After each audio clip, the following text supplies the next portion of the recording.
నమస్తే, నేను Gayatri. Welcome to life line. ఈ రోజు లైఫ్ లైన్ లో కిడ్నీ పరీక్షలు అండ్ ఆధునిక వైద్య చికిత్సల గురించి మాట్లాడుకుందాం. మనతో పాటు స్టూడియోలో అందుబాటులో ఉన్నారు అరెట్ హాస్పిటల్స్ నుంచి డాక్టర్ హిమదీప్తి ఆళ్ల గారు. ఆవిడని అడిగి మరిన్ని విషయాలు తెలుసుకునే ప్రయత్నం చేద్దాం. నమస్తే మ్యామ్. నమస్తే ma'am, welcome to the studio first of all. And ఈ కిడ్నీ రిలేటెడ్ ప్రాబ్లమ్స్ కి సంబంధించి డయాగ్నైజింగ్ ప్రాసెస్ ఏ విధంగా ఉంటుంది అండ్ ఎటువంటి శాంపిల్స్ త్రూ దీన్ని డయాగ్నైజింగ్ చేస్తారు? మొదటగా అండి, simple basic blood test and urine టెస్ట్లో మాత్రం వెంటనే బయటపడుతుంది. బేసిక్ టెస్ట్ని kidney function test or renal function test అంటాము. యూరిన్ టెస్ట్లో మాత్రం యూరిన్లో ప్రోటీన్ పోతున్నా, యూరిన్లో బ్లడ్ సెల్స్ ఉన్నా, పస్ సెల్స్ ఉన్నా, ఇవన్నీ కూడా సూచన that kidney problem is going on. So basic టెస్ట్ని renal function test or kidney function test అంటాం. అండ్ ఇక్కడ వరకు వచ్చారు అని అంటే అసలు patients how they identified the problem ఇనీషియల్గా, అంటే అక్కడ నుంచి డాక్టర్ దాకా కన్సర్న్ అయ్యేంత వరకు ఎలాంటి సిమ్టమ్స్ కనిపిస్తూ ఉంటాయి పేషెంట్స్లో? సో ఎవరికైనా కాళ్ళ వాపులు వస్తున్నా, మొహం వాపు వస్తున్నా, లేకపోతే యూరిన్ తరచుగా రాత్రిపూట్లు ఎక్కువ వెళ్తున్నా, మంట ఉన్నా, యూరిన్లో నురగా వచ్చినా, ఇవన్నిట్లో ఎర్లీ సైన్స్ అన్నమాట. అప్పుడు వెంటనే నెఫ్రాలజిస్ట్ని కానీ ఫిజిషియన్ని కానీ కలిసి మీ దగ్గరలో ఉన్న నెఫ్రాలజిస్ట్ కానీ ఫిజిషియన్ని కలిసి కిడ్నీ ఫంక్షన్ టెస్ట్ కానీ యూరిన్ టెస్ట్ కానీ చేయించుకోవాలి. దాని ద్వారా కిడ్నీ ప్రాబ్లం ఏమన్నా స్టార్ట్ అయిందా తెలుసుకోవచ్చు. అండ్ ఈ రిలేటెడ్ ప్రాబ్లం ఉన్న వాళ్ళకి ఇంకా అదర్ డిసీజెస్ ఏమి అటాక్ అయ్యే అవకాశం ఉంటుంది? సో యూరిన్లో ప్రోటీన్ గురించి చాలా మాట్లాడుతూ ఉంటాం ఈ మధ్య. యూరిన్లో ప్రోటీన్ సిగ్నిఫికెన్స్ ఏంటి? యూరిన్లో ప్రోటీన్ లీకేజ్ని ప్రోటీన్యూరియా అని అంటాం. ప్రోటీన్ లీకేజ్ అయింది అంటే కిడ్నీలో ఫిల్టరింగ్ యూనిట్స్కి డ్యామేజ్ అవుతుంది అని అర్థం. ఫిల్టరింగ్ యూనిట్స్ అంటే గ్లోమెరులస్ అని అర్థం. దాంట్లో లీకేజ్, ప్రోటీన్ లీక్ అవుతుంది అంటే దాంట్లోంచి ప్రోటీన్ యూరిన్లో కనిపిస్తూ ఉంటుంది. రాను రాను అది కరెక్ట్ చేయకపోతే మనం రాను రాను హార్ట్ ప్రాబ్లము, వాస్క్యులర్ డిజీజెస్ అంటే ఓవరాల్గా బ్లడ్ వెజల్స్ డ్యామేజ్ అవుతున్నాయి అని అర్థం అనమాట. సో ప్రోటీన్ ఇన్ యూరిన్ సింపుల్గా అనిపించవచ్చు, కానీ తర్వాత ట్రీట్ అవ్వకపోతే హార్ట్ ప్రాబ్లం కూడా దారితీయవచ్చు. ఓకే, ఈ కిడ్నీ రిలేటెడ్ పర్టికులర్ టెస్ట్లు అనేవి ఎంత తరచుగా అనేది చేయించుకోవాలి పేషెంట్స్? మీకు ముందస్తుగా ఏం ప్రాబ్లమ్స్ ఉన్నాయి? షుగర్ ఉందా, బీపీ ఉందా, స్టోన్స్ ఉన్నాయా, లేకపోతే ఇంకెప్పుడైనా కిడ్నీ ప్రాబ్లం ముందుగా ఎప్పుడైనా డ్యామేజ్ అయిందా, ఫ్యామిలీలో కిడ్నీ ప్రాబ్లం ఉందా, లేకపోతే ఆయుర్వేదిక్ మందులు పెయిన్ కిల్లర్స్ వాడే అలవాటు ఉందా, దాన్ని బట్టి మీ నెఫ్రాలజిస్ట్ మీకు చెప్తారు. 6 నెలలకు ఒకసారా, సంవత్సరానికి ఒకసారా, కొంతమంది ఇంకా ఫ్రీక్వెంట్గా అంటే 3 నెలలకు ఒకసారి, నెలకు ఒకసారి, తీవ్రతను బట్టి డిసైడ్ చేస్తాం. సివియర్ ప్రాబ్లం ఉన్నవాళ్ళు నెలకు ఒకసారి, లేదా కొంచెం తక్కువ ప్రాబ్లం ఉన్నవాళ్ళు 6 నెలలకు ఒకసారి కూడా చేయించుకోవచ్చు ఈ కిడ్నీ ఫంక్షన్ టెస్ట్ అనేది. Based on the severity of the patient. Yes. ఈ అడ్వాన్స్డ్ కిడ్నీ టెస్ట్లో కాల్షియం, ఫాస్ఫరస్, విటమిన్ డి ఇవన్నీ ఎందుకు క్యాలిక్యులేట్ చేస్తారు? So kidney disease, chronic kidney disease progress అయ్యే కొద్దీ, అంటే స్టేజెస్ ఎక్కువ అయ్యే కొద్దీ, స్టేజ్ 1, స్టేజ్ 2, స్టేజ్ 3, తర్వాత 4 and 5 are called advanced kidney disease అండి, chronic kidney disease. Advanced kidney డిజీజ్లో స్టేజ్ 3 అండ్ పైబడిన వాళ్ళకి ఒట్టి కిడ్నీ ప్రాబ్లం కాదు, దానివల్ల వచ్చే రక్తహీనత అంటే ఎనీమియా, బోన్ డిజీజెస్, తర్వాత హార్ట్ ప్రాబ్లమ్స్, ఇవన్నీ చాలా కామన్. సో అట్లాంటి వాళ్ళు బోన్ హెల్త్కి సంబంధించిన calcium, phosphorus, PTH, vitamin D ఇవన్నీ చేయించుకుంటూ ఉండగా ఐరన్ లెవెల్స్, ఎనీమియా లెవెల్స్, హిమోగ్లోబిన్వి, హార్ట్ హెల్త్ ఇవన్నీ కూడా చూసుకుంటూ ఉండాలి. సో కిడ్నీ ఫంక్షన్ టెస్ట్ అనేవి ఎర్లీ స్టేజెస్లో బేసిక్స్ ఉంటాయి. స్టేజ్ పెరిగే కొద్దీ, క్రానిక్ కిడ్నీ డిజీజ్ పెరిగే కొద్దీ టెస్ట్ కూడా ఇంకా అడ్వాన్స్ చేయాల్సి ఉంటుంది. సో ఈ క్రియాటినిన్ అనేది ఎలాంటి కీ రోల్ ప్లే చేస్తుంది అసలు? What it is? Serum creatinine అంటారండి. Serum creatinine is the basic test for renal function test. Basic test అంటే సీరం క్రియాటినిన్ మన బాడీలో న్యాచురల్గా కూడా ప్రొడ్యూస్ అవుతుంది. కిడ్నీ బాగా పనిచేస్తున్నప్పుడు ఆ క్రియాటినిన్ యూరిన్ ద్వారా బయటికి వెళ్ళిపోతుంది. క్రానిక్ కిడ్నీ డిజీజ్ లేదా అక్యూట్ కిడ్నీ ఇంజరీ అన్నప్పుడు ఆ ఫిల్టరింగ్ పార్ట్ దెబ్బతిన్నప్పుడు క్రియాటినిన్ బాడీలో క్వాంటిటీ పెరుగుతూ ఉంటుంది. దాన్ని మనం రీనల్ ఫంక్షన్ టెస్ట్ ద్వారా బయటపెడతాము. Creatinine itself is not dangerous, but it is a marker that there is some kidney problem going on అనమాట. సో ఈ క్రియాటినిన్ లెవెల్ అనేది పెరుగుతున్న కొద్దీ ఈ problem of the kidney disease అనేది పెరుగుతూ ఉంటుంది అని అర్థం. ఎస్, సివియారిటీ దాన్ని బట్టి మనం క్యాల్కులేట్ చేస్తాం. జిఎఫ్ఆర్ అనే ఒక ఫ్యాక్టర్ ఉంటుందండి. జిఎఫ్ఆర్ అంటే glomerular filtration rate. Glomerular filtration rate అంటే మీ కిడ్నీలో ఫిల్టరింగ్ యూనిట్స్ ఎంత బాగా ఫిల్టర్ చేస్తున్నాయి. బాగా ఫిల్టర్ చేయకపోతుంటే క్రియాటినిన్ ఎక్కువ ఉంటే దాని లెవెల్ తక్కువ, అంటే ఇన్వర్స్లీ ప్రపోర్షనల్ ఉంటుంది అనమాట. సో జిఎఫ్ఆర్ అనేది ఒక్కొక్కరికి ఒక్కోలాగా ఉంటుంది. బాడీ వెయిట్ని బట్టి మగవాళ్ళ, ఆడవాళ్ళ, లేకపోతే చిన్నపిల్లల, పెద్దవాళ్ళ, అన్నిటి బేస్ మీద క్యాల్కులేట్ చేస్తాం GFR along with creatinine. So ఒట్టి క్రియాటినిన్ కాకుండా మిగతా ఫ్యాక్టర్స్ అంటే body muscle mass, male female, age అన్నీ చూసుకొని జిఎఫ్ఆర్ క్యాల్కులేట్ అవుతుంది. జిఎఫ్ఆర్ అంటే glomerular filtration rate to see how your kidney is functioning. Yes, ఈ క్రియాటినిన్ లెవెల్ని ఎలా తగ్గించుకోవాలి అండ్ ఏదైనా 5 రీజన్స్ కానీ అండ్ 5 సొల్యూషన్స్ ఏమైనా ఉన్నాయా దీన్ని తగ్గించాలంటే? సో మీరు అడిగిన question most commonly asked question in our out patient department. So creatinine ఎందుకు పెరిగింది ఫస్ట్, అది దాని గురించి ఆలోచించాలి.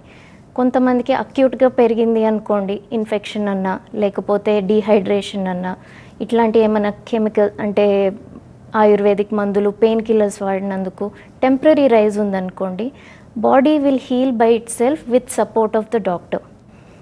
కొన్ని ఉంటాయి క్రానిక్ కిడ్నీ డిజీజ్ అంటాము, డయాబెటిస్, హైపర్ టెన్షన్, లేకపోతే ఆటో ఇమ్యూన్ కండిషన్. ఇవన్నిటిలో ఏమవుతుందంటే అండి, ప్రోగ్రెస్ అవుతూ ఉంటుంది, మనకు తెలిసేసరికి కొంచెం కిడ్నీ డ్యామేజ్ ఉంటుంది.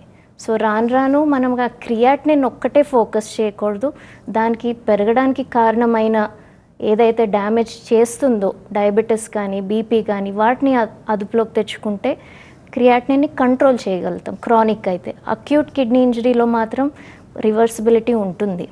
అండ్ చాలామంది కిడ్నీ రిలేటెడ్ ప్రాబ్లమ్స్ అనగానే so better to take water extra compare to normal డేలో ఎలా తీసుకుంటారో అంతకు మించి కొంచెం ఎక్కువ తీసుకోవాలని అంటూ ఉంటారు. యాక్చువల్గా వాటర్ ఎక్కువ తీసుకున్నా కూడా ప్రాబ్లం అని మరికొందరు అంటారు. అసలు ఈ రెండింటికి ఏంటి, నిజంగా తీసుకోవాలా తీసుకోకూడదు అనే కన్ఫ్యూజన్లో ఉంటుంటారు. Yes, it's a very good question అండి.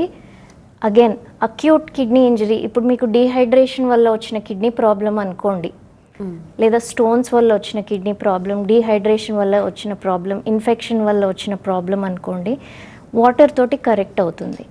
ఎప్పుడైతే కిడ్నీ టోటల్గా షట్ డౌన్ అయిపోయి యూరిన్ కూడా బయటకు సరిగ్గా రావట్లేదన్నప్పుడు, అప్పుడు మీరు ఎంత ఎక్కువ వాటర్ తీసుకుంటే బాడీలో నిండిపోతుంది water. So depends on if it is dehydration, correct the dehydration, drink enough water. అలా అని అన్ని కండిషన్స్లో water will not solve the problem. Already urine తక్కువగా వస్తున్న వాళ్ళు ఎక్కువగా వాటర్ తాగితే ఇంకా ప్రమాదం. So water is not the treatment for everything. It will help in preventing అండి. అంటే ఇన్ఫెక్షన్స్, డీహైడ్రేషన్స్ వీటిల్లో మనకి డిజీజ్ ప్రోగ్రెస్ అవ్వకుండా మనం వాటర్ హైడ్రేషన్ చెప్తాం. ఆల్రెడీ ఎస్టాబ్లిష్డ్ కిడ్నీ ప్రాబ్లంలో ఎక్కువగా వాటర్ తాగకూడదు, దానివల్ల ఆయాసం రావడము, వాటర్ లంగ్స్లో నిండిపోవడము, హార్ట్ మీద ప్రెషర్ పడడం జరుగుతుంది. అసలు ఎలాంటి జాగ్రత్తలు తీసుకోవాలి వన్స్ ఈ రిలేటెడ్ ప్రాబ్లమ్స్ వస్తే పేషెంట్స్ ఎలాంటి జాగ్రత్తలు తీసుకోవాలి, ఏవి చేయకూడదు, ఏవి చేయాలి? ఫస్ట్, అందరి మాటలు విని ఆయుర్వేదిక్ మందులు ఒకరికి తగ్గిందని నాకు తగ్గుతుంది, అందరికీ ఒకలాగే ఉండదు health problem. So health is individualized. ఒకరికి పని చేసింది మీకు పని చేస్తుందని అని లేదు. సో ఆయుర్వేదిక్ మందులు, పెయిన్ కిల్లర్స్, లేకపోతే సాల్ట్ ఇంటేక్, ఇవి అన్రెగ్యులేటెడ్గా తీసుకోకూడదు. So you have to watch, అంటే మీకు what is best for you. Prevention is better than cure. మీరు అడిగిన క్వశ్చన్లో ప్రివెన్షన్ ఎందుకు ఇంపార్టెంట్ అంటే, ఆల్రెడీ ఎస్టాబ్లిష్డ్ కిడ్నీ డిజీజ్ని మనం రివర్స్ చేయలేమండి. We can prevent it from progression. అప్పుడు అయ్యో క్రియాటినిన్ ఎక్కువ ఉంది అనుకోవడం కంటే అక్కడి దాకా తెచ్చుకోకపోవడం important. So most importantly sugar ఉన్నవాళ్ళు, బీపీ ఉన్నవాళ్ళు వాటిని కంట్రోల్ చేసుకోవాలి. డీహైడ్రేషన్, ఇన్ఫెక్షన్స్కి ఎక్కువగా ఎఫెక్ట్ అవుతున్న వాళ్ళు దాన్ని కరెక్ట్ చేసుకోవాలి. ఆటో ఇమ్యూన్ కండిషన్స్ ఉన్న వాళ్ళు రెగ్యులర్గా టచ్లో ఉండాలి నెఫ్రాలజిస్ట్ తోటి. There are options for treatment. Stones ఇట్లాంటివి ఉన్న వాళ్ళు కూడా రెగ్యులర్గా స్క్రీనింగ్ చేయించుకుంటూ ఉండాలి. ప్రివెన్షన్ అంటే controlling the underline condition, and preventing it from progressing to irreversible changes అనమాట. మ్యామ్, అసలు వితౌట్ సిమ్టమ్స్ కూడా కొంతమందికి కిడ్నీ ప్రాబ్లమ్స్ రైజ్ అవుతూ ఉంటాయి. ఇలా కూడా వచ్చే ఛాన్స్ ఉంటుందా? అదే మోస్ట్ స్కేరీ పార్ట్ అండి. కిడ్నీ సిమ్టమ్స్ నేను ఇప్పుడు చెప్పిన వాపులు ఇవి లేకుండా కూడా కొంతమంది సడన్గా రొటీన్ టెస్ట్లలోనే ఈ క్రియాటినిన్, యూరిన్లో ప్రోటీన్ లీక్ అవడం ఇవన్నీ బయటపడుతూ ఉంటాయి.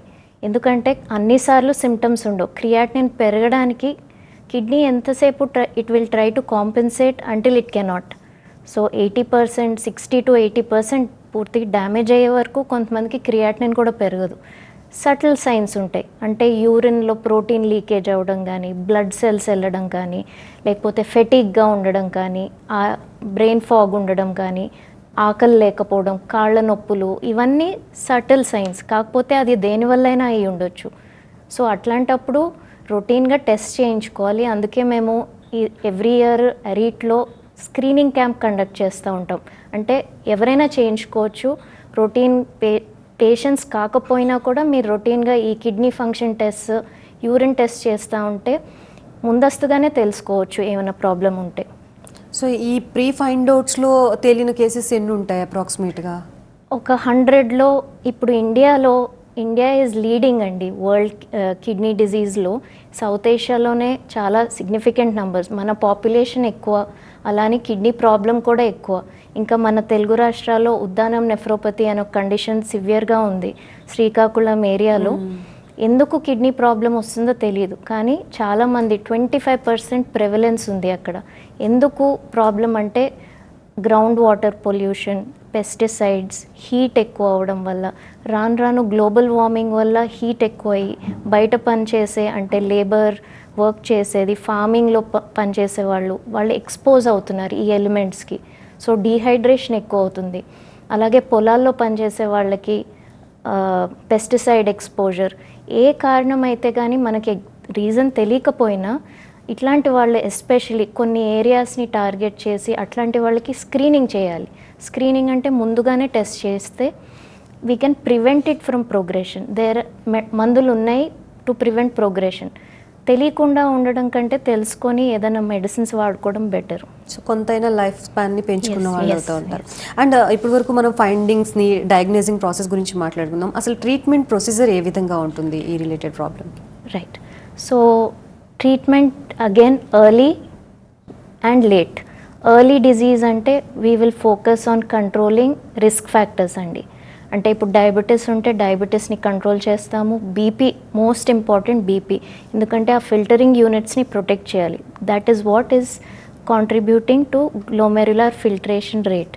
సో క్రియాటినిన్ని కంట్రోల్ ఉంచాలంటే ఆ జిఎఫ్ఆర్ అనే దాన్ని కాపాడుకుంటూ ఉండాలి. సో ఎర్లీ ట్రీట్మెంట్ అంతా focusing on control of risk factors, controlling blood pressure, avoiding additional insults అనమాట. అంటే మళ్ళీ దాని మీద పుండు మీద కారం జల్లినట్టు మళ్ళీ ఆయుర్వేదిక్ మందులు కానీ పెయిన్ కిల్లర్స్ కానీ తీసుకోకుండా దాన్ని కంట్రోల్ చేసుకోవడం. ఇవన్నీ చాలా కామన్గా బిలీవ్ చేస్తారు మన దేశంలో, కానీ we should try to control the risk factors. Late stages వచ్చేసరికి అంటే మనం అప్పటి వరకు ఏమీ చేయలేమనుకోండి. ఒకవేళ క్రియాటినిన్ బాగా పెరిగిపోయింది, సిమ్టమ్స్ ఎక్కువైపోయినాయి, లేకపోతే యూరిన్ రావట్లేదు, ఆయాసము ఇట్లాంటివి ఎక్కువైనాయి అంటే అట్లాంటి పరిస్థితుల్లో క్రియాటినిన్ని బట్టి కాకుండా సిమ్టమ్స్ని బట్టి డయాలసిస్ కానీ ట్రాన్స్ప్లాంట్ కానీ ఆప్షన్స్ చెప్తామన్నమాట. ఇప్పుడు అడ్వాన్స్ ట్రీట్మెంట్స్ ఏమేమి అందుబాటులో ఉన్నాయి ఈ రిలేటెడ్ ప్రాబ్లమ్స్కి? అండ్ అరెట్లో ఎలాంటి అడ్వాన్స్ ట్రీట్మెంట్స్ యూస్ చేస్తున్నారు? Yes, we have all facilities available for end stage renal disease అంటామండి. ఎండ్ స్టేజ్ కిడ్నీ డిజీజ్ అంటే స్టేజ్ 5 అని చెప్పాను కదా. స్టేజ్ 5 CKD అంటే అప్పటికి మీ ఫిల్ట్రేషన్ జిఎఫ్ఆర్ అనేది 15 బిలో ఉంటుంది. 15 బిలో ఉన్నప్పుడు సిమ్టమ్స్ మొదలవుతాయి. ఆయాసం రావడం, వాపులు రావడం, యూరిన్ రాదు, ఆకలి ఉండదు, అన్నీ ఈ ప్రాబ్లమ్స్ ఉన్నప్పుడు they will start getting restless, they will not sleep well, తినరు సరిగ్గా. ఆ టైంలో డయాలసిస్ ఇనిషియేషన్ అవసరం పడుతుంది. డయాలసిస్ ఇనిషియేషన్ చేసేటప్పుడు డయాలసిస్లో హీమోడయాలసిస్, పెరిటోనియల్ డయాలసిస్ అనే రకాలు ఉంటాయి. ఇంతకు ముందులాగా డయాలసిస్ అంటే లైఫ్ అయిపోయింది అట్లా కాదు. డయాలసిస్ చాలా టెక్నాలజీ మారింది. We have better guidance, monitoring and follow up dialysis పేషెంట్స్కి. డయాలసిస్ యంగర్ పేషెంట్స్ ఎవరైతే రిలేటివ్లీ హెల్దీగా ఉన్నారు, హార్ట్ ప్రాబ్లమ్స్ ఇవేమీ లేని వాళ్ళు ట్రాన్స్ప్లాంట్కి వెళ్ళొచ్చు. ట్రాన్స్ప్లాంట్లో కూడా మన తెలుగు స్టేట్స్లో జీవన్ దాన్ అనే ఒక ఆర్గన్ నెట్వర్క్ ఉంది. ట్రాన్స్ప్లాంట్ దాని ద్వారా చేసుకోవచ్చు. ఫ్యామిలీ మెంబర్స్ ఇవ్వచ్చు కిడ్నీ ఫ్యామిలీ మెంబర్కి, లేకపోతే డయాలసిస్ కంటిన్యూ అయినా చేసుకోవచ్చు. ఇప్పుడు లైఫ్ స్పాన్ డయాలసిస్ మీద కూడా బాగా ఉంది. అండ్ అట్ ప్రెసెంట్ ఇప్పుడు ఈ రిలేటెడ్ ప్రాబ్లమ్స్కి ఎంతమంది డోనర్స్ అవైలబిలిటీ అనేది ఉంది? Donors are the key role I think. ఈ ట్రాన్స్ప్లాంటేషన్ చేసుకునే వాళ్ళకి they are the god. So at present ఎంత అవైలబిలిటీ ఉంది డోనర్? మీరు అడిగిన క్వశ్చన్లో అవైలబిలిటీ కంటే awareness is more important. Everybody should pledge their organ, అంటే మన తర్వాత మన ఆర్గన్ ఉపయోగపడాలి అని. అట్లా డైరెక్ట్ ఇప్పుడు జీవన్ దాన్ అనేది ఆర్గన్ ట్రాన్స్ప్లాంట్ ఎవరైతే యాక్సిడెంట్స్లో లేదా స్ట్రోక్ వచ్చి ఎవరికైనా అట్లా బ్రెయిన్ డెడ్ ఉన్న వాళ్ళని, అట్లాంటి వాళ్ళు సైన్ చేయాలి, ఫ్యామిలీ మెంబర్స్ చేయాలి. అది ఎట్లా చేస్తారు? అవేర్నెస్ ఉండాలి, అంటే మన తర్వాత ఉపయోగపడాలి వేరే వాళ్ళకి అన్నట్టు. ఫ్యామిలీ మెంబర్స్ కూడా భయపడతారు, డొనేట్ చేస్తే ఒక్క కిడ్నీతో సర్వైవ్ అవ్వగలుగుతామా అనేసి. Even with a single kidney you can survive if you're regular follow up and BP sugar అట్లాంటివి లేనప్పుడే మేము ట్రాన్స్ప్లాంట్కి డొనేట్ చేయనిస్తాం. అట్లాంటి పరిస్థితుల్లో సింగిల్ కిడ్నీతో కూడా బతికేయచ్చు. సో ఏమేమి ఆస్పెక్ట్స్ చూస్తూ ఉంటారు ఈ డోనర్ దగ్గర నుంచి? ఈ ప్లేస్ చేయాలి, కిడ్నీ రీప్లేస్ చేయాలి అని అంటే ఎలాంటి ఆస్పెక్ట్స్ చూస్తారు డోనర్ నుంచి? ఒక ఇంట్రెస్టింగ్ ఫ్యాక్ట్ చెప్తానండి. మన కంట్రీలో ఆడవాళ్ళు 95% డోనర్స్, మగవాళ్ళు చాలా తక్కువ డొనేట్ చేస్తారు. అంటే బ్రెడ్ విన్నర్స్ అను, మరి లేకపోతే తర్వాత వర్క్ చేయాలను, లేకపోతే ఈ అపోహలతోటి చాలామంది మగవాళ్ళు డొనేట్ చేయరు. Donation is not life threatening. అట్లాంటి పరిస్థితి వస్తే డొనేషన్కి డాక్టర్స్ అసలు యాక్సెప్టే చేయరు. మీకు ముందస్తుగా డయాబెటీస్ కానీ, ఏమన్నా క్యాన్సర్లు కానీ, ఈవెన్ స్కిన్ క్యాన్సర్ అయినా కానీ, లేకపోతే మీకే యూరిన్ ఇన్ఫెక్షన్స్, స్టోన్స్ ఉంటే we will not accept as a donor. So donate చేసినాక మీకేమైనా ప్రాబ్లం వస్తుంది అని మీ నెఫ్రాలజిస్ట్ కానీ సర్జన్ కానీ అనుకుంటే we will not proceed with you as a donor. చాలామంది ఆ అవగాహన లేక భయపడతారు, పెద్ద ఆపరేషన్ డొనేట్ చేస్తే నాకేమన్నా అవుతుందని. అట్ ఎనీ పాయింట్ మాకు నెఫ్రాలజిస్ట్గా మాకు ఇద్దరు పేషెంట్స్ని తయారు చేయాలని ఉండదు. సో అంతా సేఫ్గా ఉంటేనే డొనేషన్కి యాక్సెప్ట్ చేస్తాము. అండ్ ఈ లాంగ్ టర్మ్ ట్రీట్మెంట్ ప్రొసీజర్స్లో ఆబ్వియస్గా ఇవి మళ్ళీ ఏమైనా ఎఫెక్ట్ ఉంటుంది, సైడ్ ఎఫెక్ట్స్ ఏమైనా వస్తాయి అని చెప్పి అంటూ ఉంటారు. నిజంగానే ఆ పాసిబిలిటీస్ ఉంటాయా? ఎస్ అండి. Any treatment, any surgery risks అనేవి ఉంటాయి. రిస్క్ బెనిఫిట్ క్యాల్కులేట్ చేసుకుంటే if the benefit outweighs the risk, అంటే బెనిఫిట్ ఎక్కువ అనిపించిందంటే రిస్క్ తీసుకొనన్నా మనం ప్రొసీజర్ చేసుకోవాలి. ఇప్పుడు ట్రాన్స్ప్లాంట్ తర్వాత లైఫ్ అంతా సాఫీగా ఉంటుంది అని 100% కాదు, కానీ డయాలసిస్ మీద డిపెండెన్సీ తగ్గిపోతుంది లేదా అస్సలు ఉండదు అనే హోప్ తోటి వీ గో ఫార్వర్డ్. ట్రాన్స్ప్లాంట్ తర్వాత ఎవరైతే ట్రాన్స్ప్లాంట్ అయిన వాళ్ళు ఉంటారో వాళ్ళు లైఫ్ లాంగ్ మందులు వాడుకోవాలి.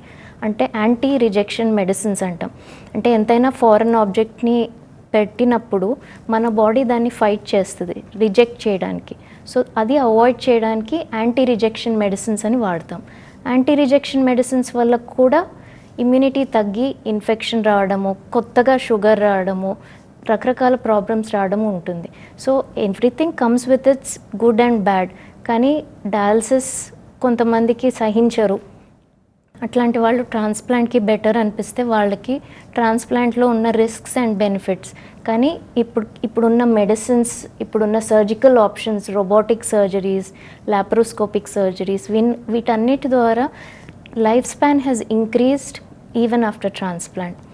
ఇన్ఫెక్షన్ రిస్క్ తగ్గింది, అంటే ముందులాగా ఊరికనే టీబీలు అవన్నీ ఎక్కువ రావట్లేదు.